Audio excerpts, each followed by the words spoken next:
మిత్రులు దిలీప్ గారు, వేదిక పైన ఉన్న పెద్దలు, లేట్గా వచ్చిన వాళ్ళకి అడ్వాంటేజ్ ఏంటంటే అంతకుముందు మాట్లాడిన వాళ్ళు ఏం మాట్లాడారో తెలియదు కనుక సో వాళ్ళను ప్రశ్నించాల్సిన అవసరం లేదు, ఓవర్లాప్ అయినా ఇబ్బంది లేదు.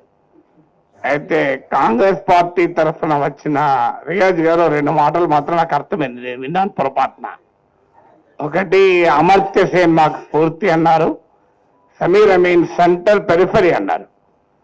సెంటర్ పెరిఫరీ అంటే కేవలం జాగ్రఫీ మాత్రమే కాదు, డెమోగ్రఫీ కూడా. జాగ్రఫీలో హైదరాబాద్ కోర్ అర్బన్, అది కొత్త శంకరపల్లి పెరిఫరీ మాత్రమే కాదు, గేటెడ్ కమ్యూనిటీలో ఉన్నవాడు సెంటరు, స్లమ్లో ఉన్నవాడు పెరిఫరీ కాకూడదని కూడా వస్తుంది దీనికి. సో అందువల్ల సెంటర్ పెరిఫరీకి అర్థం ఏంటి అనేది. తర్వాత అమర్త్య సేన్ చెప్పిన వెల్ఫేర్ ఎకనామిక్స్ కరెక్ట్ అది, కానీ వెల్ఫేర్ ఎకనామిక్స్ అంటే పండుకుంటే 2,000 ఇస్తాం, కూర్చుంటే 3,000 ఇస్తాం, నిద్రపోతే 4,000 ఇస్తాం, లేస్తే 5,000 ఇస్తాం కాదు. అది వెల్ఫేర్ ఎకనామిక్స్ కాదు. వెల్ఫేర్ ఎకనామిక్స్ ఏంటంటే మనిషి తనకున్న సామర్థ్యాన్ని పూర్తి స్థాయిలో ఆవిష్కరించుకునే అవకాశాలు కల్పించడమే నిజమైన సంక్షేమము. అంటే రియల్ కాన్సెప్ట్ ఆఫ్ వెల్ఫేర్ ఏంటంటే, అంటే ఇక్కడ తెలంగాణకి కాదు నేను చెప్పేది, ఒక ఆల్ ఇండియా కాంటెక్స్ట్ లో చెప్తున్నాను. ప్రజల్ని పరాన్న జీవులుగా, పారాసైట్స్ గా మార్చేది వెల్ఫేర్ కాదు, ప్రజల్ని ఎంపవర్ చేసేదే వెల్ఫేర్ అవుతుంది. దానికి అమర్త్య సేన్ చెప్పింది economic development, social development and economic opportunity. అంటే ప్రజలకు ఒక సామాజిక అభివృద్ధిని ఇవ్వాలి, మానవాభివృద్ధి ఇవ్వాలి, దాని ద్వారా ఆర్థిక అభివృద్ధికి దోహదం చేయాలి. అందువల్ల ఇద్దరు అర్థశాస్త్రవేత్తలు కోట్ చేశారు కనుక ఆ స్టాండ్ పాయింట్ లో కనుక మనం భవిష్యత్ నగరాల్ని ఉద్దేశిస్తే, మీరు ప్రపంచవ్యాప్తంగా ఒక ట్రెండ్ చూడండి.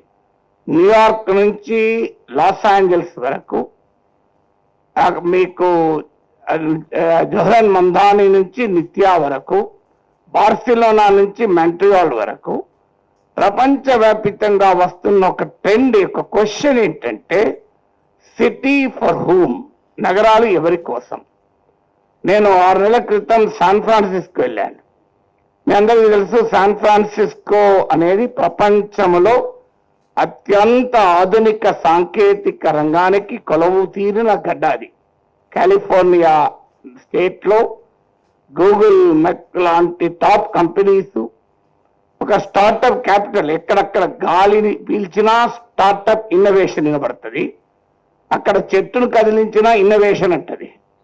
అంత గొప్ప నగరంలో ఫుట్పాత్ మీద పండుకునే వాళ్ళు కనబడతారు, లిటరల్లీ హోమ్లెస్ కనబడతారు. లిటరల్లీ ఎందుకుంటారు మరి అంటే, అంత వండర్ఫుల్ టెక్నాలజీ ఒకవైపు, హోమ్లెస్నెస్ మరోవైపు. ఏంటి తేడా? ఇప్పుడు మన నగరాలు కూడా కనబడతాయి చూడండి. నాతో పనిచేసే అతను, నా టీంలో అసిస్టెంట్ ఉదయం రాలే. ఎందుకు రాలేదు సార్ అంటే, నేను పీజీలో ఉంటాను సార్, వాటర్ లేదు సార్ అన్నాడు. కానీ అదే గేటెడ్ కమ్యూనిటీ, పక్కనున్న గేటెడ్ కమ్యూనిటీలో స్విమ్మింగ్ పూల్లో వాటర్ ఫుల్గా ఉంది. ఎందుకని? అఫ్లియంట్ సొసైటీలో స్విమ్మింగ్ పూల్లో వాటర్ కనబడుతుంది, సామాన్యుడు పేదవాడి ఇంట్లో నీళ్లే దొరకవు. ఇది నగరాభివృద్ధి? మనం ఒకసారి ఆలోచించాలి. ఒకవైపు ఏమో అత్యాధునికమైన 5,000 SFT, 6,000 SFT, 10,000 SFT అపార్ట్మెంట్లు, మరోవైపు ఒక సింగిల్ రూమ్ లో భార్య, బిడ్డ, 2 పిల్లలు. ఆ సింగిల్ రూమ్ కట్టాలంటే 6,000 రూపాయల రెంటు, 12,000 జీతం అతనికి. ఇది రియాలిటీ మన కళ్ళ ముందు హైదరాబాదే కాదు, ప్రతి నగరంలో ఉంది కదా. మరి how do we reimagine a city? సిటీలో exclusion versus inclusion, affordability versus development, citizen versus capital. అంటే ఒక ఎక్స్ట్రాక్టివ్ సిటీగా దీన్ని బిల్డ్ చేస్తావా, అంటే పౌరుని కేంద్ర సిటిజన్ సెంట్రిక్ గా సిటీని ప్లాన్ చేస్తావా, క్యాపిటల్ సర్ప్లస్ 100 రూపాయలు పెట్టుబడి పెట్టే వారికి 120 రూపాయల లాభం వచ్చే యొక్క సర్ప్లస్ సిటీగా దీన్ని రూపొందిస్తావా? Is the city for ease of doing business or is the city for ease of living? ఈ ప్రశ్న మనం వేసుకోవాలి. ఇది వేసుకునేటప్పుడు క్వశ్చన్ వస్తే, సార్ ఎకానమీ క్యాపిటల్ లేకుండా సంపద లేకుండా ఎలా పంచగలవని. సంపద లేకుండా ఎలా పంచగలనే వారికి సూటి ప్రశ్న, సంపద ఎలా జనరేట్ అవుతుంది. నేను ఒక సిటీలోనే ఒక రియల్ ఎస్టేట్ ఉదాహరణ తీసుకొని చెప్తాను.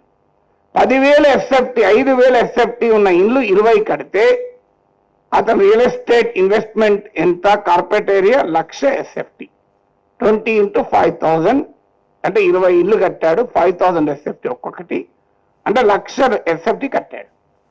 అదే 1,000 ఎస్ఎఫ్టీ ఇల్లు 100 కట్టాడు అనుకోండి, అదే 1,00,000 ఎస్ఎఫ్టీ. మరి ఈ 100 మంది 1,000 ఎస్ఎఫ్టీ కావలసిన 100 మంది ఉన్నారా సమాజంలో? 5,000 ఎస్ఎఫ్టీ ఉండే 20 మంది ఎక్కువ మంది ఉన్నారా? Which is the better business opportunity నాకు చెప్పండి. So I'm not against profit for capital. Capital కు ప్రాఫిట్ ఉండద్దు అనేది ప్రీ లిబరలైజేషన్ మైండ్ సెట్. అది that is absolutely irrelevant today.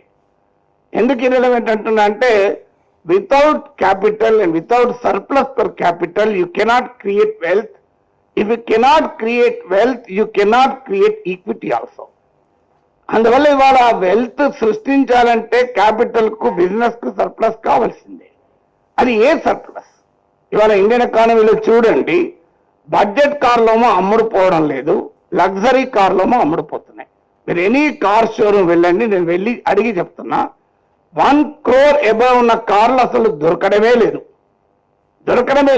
మీరు అడగండి, ఇన్నోవా ఐక్రాస్ కావాలి అడగండి, 5 months waiting period, 6 months waiting period. Maruti 800 అడగండి, ఇప్పుడు కావాలా సార్ తీసుకెళ్తారా అంటాడు. అవునా కాదు? మీరు వెళ్ళి చూడండి, నేను అనుభవంలో చెప్తున్నా. ఇన్నోవా ఐక్రాస్ 6 months వెయిటింగ్ పీరియడ్, ఎందుకంటే అది 45 లక్షల కారు. 10 లక్షల కార్, 10 lakh లోపు కారు మారుతి 800 వెంటనే అవైలబుల్, ఎన్నంటే దొరుకుతాయి. అంటే what is happening to our economy? అందువల్ల సిటీలో అర్బన్ మొబిలిటీకి ప్రైవేట్ ట్రాన్స్పోర్ట్ అయితే బెంచ్ కార్లు అయితే మీకు అసలు వద్దన్న దొరుకుతాయి.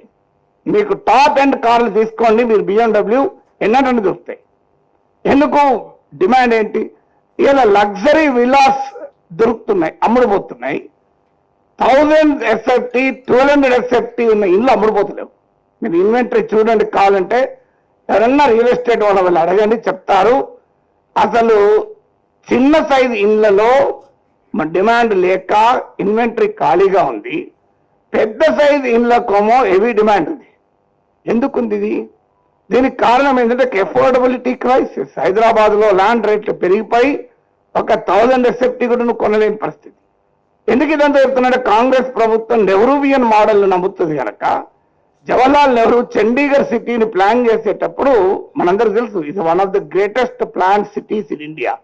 నేనంతా వెళ్ళి ఉండొచ్చు, నేను వెళ్ళాను, నాన్న ఇక్కడ ఉన్న వాళ్ళు చాలా మంది వెళ్ళి ఉంటారు. మెజెస్టిక్ ఆస్థెటిక్ క్వాలిటీ ఉన్న సిటీ అది. ఆ సిటీ నిర్మాణం అన్నప్పుడు నెహ్రూ ఏం చెప్పాడో తెలుసా? This city should not become a ghost city అన్నాడు. అంటే ఏంటి గోస్ట్ సిటీ? అంటే దయ్యాలు ఉన్న సిటీ కాదు. అసలు మనుషులే లేని నగరంగా ఇది ఉండకూడదు. ఇది మనుషులతో కలకలలాడాలి. ఈ నగరం మనుషులతో కలకలలాడాలి అంటే ఈ నగరంలో ఎవరు ఉండాలి అంటే అఫోర్డబుల్ గా ఉండాలి హౌసింగ్ అన్నాడు. అందుకే చండీగఢ్ మీరు హౌసెస్ నిర్మాణం ప్లాన్ తీసి చూడండి, ఒక దశాబ్దాల క్రితం it was constructed at lowest cost with indigenous material and very low least possible quantity of steel. ఇవాళ మన నగరాల్లో కట్టే ఇల్లు చూడండి, అనవసరపు ఆర్భాటాలకు పెట్టే ఎక్స్పెండిచర్ చాలా ఎక్కువ ఉంటుంది.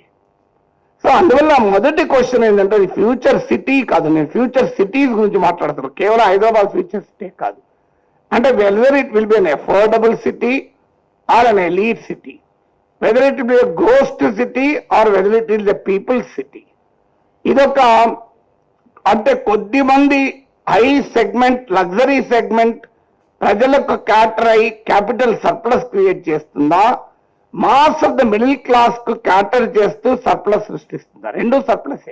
నేను ఇంతకుముందు చెప్పినప్పుడు 5,000 ఎస్ఎఫ్టీ 20 ఇళ్ళు అమ్మినా, 1000 ఎస్ఎఫ్టీ 100 ఇళ్ళు అమ్మినా ఇన్వెస్టర్కి వచ్చే return on investment is the same, ROI the same. ఇంకా వాస్తవంగా అంటే మాస్ కన్సంప్షన్ ఎక్కువ పాసిబిలిటీ ఉంటుంది, ఎకానమీలో వాళ్ళు ఎక్కువ ఉంటారు కనుక. ఇవాళ డిమాండ్ లేకపోవడానికి కారణాలు వేరు, కానీ రియాలిటీలో ఏంటంటే దాన్ని కనుక ప్రాపర్ డిమాండ్ ప్లానింగ్ చేయగలిగితే అసలు ఎలీట్ కన్సంప్షన్ కన్నా మాస్ కన్సంప్షన్ ఎక్కువ ఉంటుంది. మరి ఎందుకు మన దేశంలో అలా ఉంది? సో అందువల్ల నా రిక్వెస్ట్ నేను ఆ ఫ్యూచర్ సిటీ ప్రాసెస్ లో నాకు భాగస్వామ్యం కాదు కనుక నాకు తెలియదు.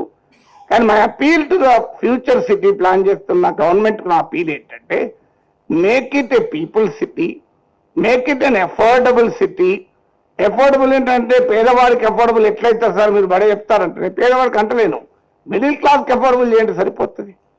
తర్వాత ఇవాళ లక్షలాది మంది ఇన్ఫార్మల్, మీకు లక్షలాది మంది అనార్గనైజ్ వర్కర్స్. ఇవాళ నాగేశ్వర్ హాయిగా బతకాలి అంటే నాకు పని మనిషి కావాలి ఉదయాన్నే, నేను హాయిగా జీవించాలంటే నాకు డ్రైవర్ కావాలి. మరి నాకు ఇంతమంది కావాలి, నేను హాయిగా ఉండాలంటే నాకు శానిటేషన్ వర్కర్ కావాలి, నాకు కుక్ కావాలి. వీళ్ళంతా ఎక్కడికి వెళ్ళొస్తారు? వీళ్ళు 100 కిలోమీటర్ల నుంచి రాగలరా? నేనున్న ప్రాంతంలో సమీపంలో వాళ్ళు ఉండాలి కదా. మరి వాళ్ళు ఎలా ఉండగలుగుతారు ఇప్పుడున్న అర్బనైజేషన్లో? ఎందుకంటే వాళ్ళకి 6,000 10,000 రెంట్ పెడితే తప్ప ఇల్లు వస్తలేదు, ఎట్లా బతుకుతారు? అంటే ద గవర్నమెంట్ ప్లాన్. అందువల్ల ఇవాళ సంపన్నుడు ప్రశాంతంగా జీవించాలంటే కూడా పేదవాడు బతకగలగాలి నీ పక్కనే, లేకపోతే నువ్వు సంపన్నుడుగా జీవించలేవు. నువ్వు ఇవాళ అమెరికా నుంచి వచ్చిన వాళ్ళు ఏమని చెప్తారు, మీరు అదృష్టవంతులు, ఇక్కడ మీకు బ్లింకెట్ బుక్ చేస్తే వస్తే మారు బ్లింకెట్ రాదు. అమెరికాను మీకు పనామంటే వెంటనే దొరుకుతుంది. ఈ మధ్య థర్మల్ కంపెనీలో 100 రూపాయల గంట.